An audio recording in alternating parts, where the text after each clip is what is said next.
People say this happened a very long time ago, when the sky seemed much closer to the earth and kindness still filled the air. There was a small village where everyone lived together peacefully. They shared each other's happiness and sorrow. And at night the elders told beautiful stories under the moonlight. One day, a strange new shop appeared in the old marketplace. No one had ever seen it before or even heard about it. Above the door was a sign that read, "People said that anyone who tasted its sweet would never forget its flavor for the rest of their life." But what was really sold inside this shop? What did people receive when they bought something? And was the sweet truly from paradise? This is the story of a poor young man named Yusuf. Yusuf was the son of a shoemaker. His father had passed away, and his mother was very sick. He was the only one earning money for the family. Every morning he went to the market, repaired shoes, earned a little money, and returned home in the evening with bread and medicine for his mother. That was his whole life. He had no big dreams and no great wishes. His only hope was to see his mother healthy again.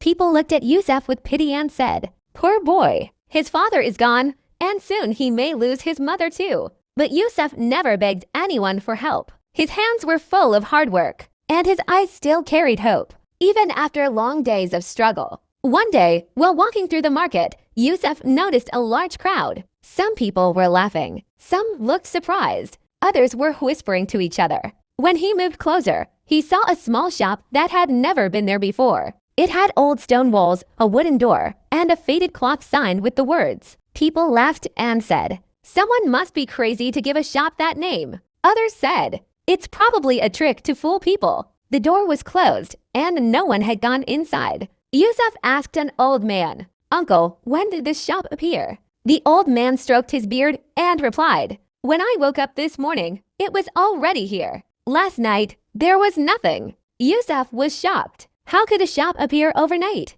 Curious, he walked to the door and knocked. No one answered. He gently pushed the door, and it slowly opened. The moment he stepped inside, he froze. The room was filled with light, yet there were no lamps or windows. Wooden shelves covered the walls. On them were many small glass bottles. Some held white powder. Some glowed golden. Some were pink. Others looked completely empty. Behind the counter sat an old man with a long white beard, peaceful eyes, and a small prayer bead in his hand. He smiled at Yusuf and said, "Welcome, my son. I have been waiting for you." Yusuf looked surprised. "Waiting for me? But you don't even know me." The old man smiled again. "A person who asks with a sincere heart never needs an introduction. Come, sit down."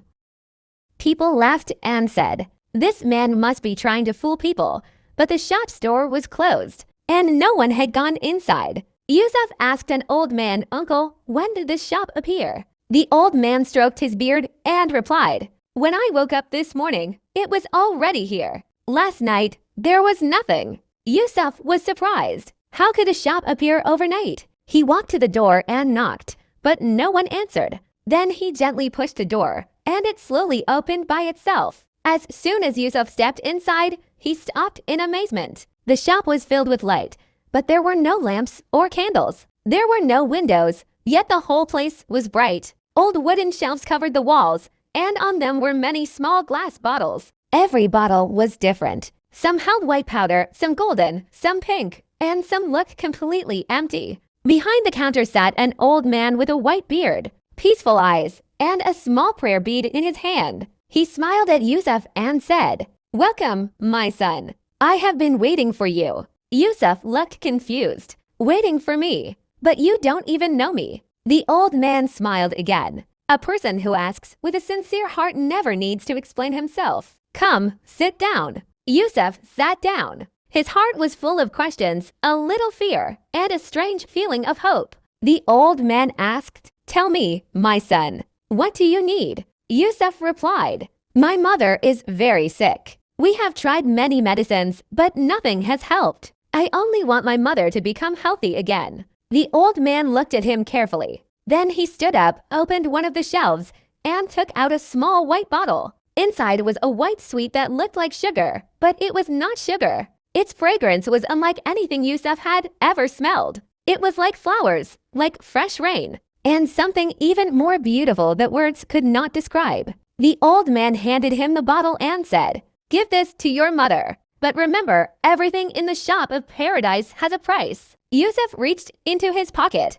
The money he had was only enough to buy his mother's medicine. He asked, "How much does it cost?" The old man smiled. "We do not accept gold or silver here. The price is paid in a different way." Yusuf asked, "Then how do I pay?" The old man replied, 3 miles outside the village, there is an old house where an elderly woman lives alone. Go to her. Give her whatever she asks for. Listen to everything she says. Do not leave until she tells you to go. That is the price." He asked gently, "Mother, what can I do for you?" Rahima smiled and said, "Nothing special. Bring water from the well, cook a simple meal, and stay with me until evening." Yusuf agreed. "You may go now." When Yusuf stood up to leave, she stopped him. She opened the old chest and took out a simple iron ring. There were no jewels, no gold, nothing valuable about it. She handed it to Yusuf and said, "This belonged to my husband. I have no use for it anymore.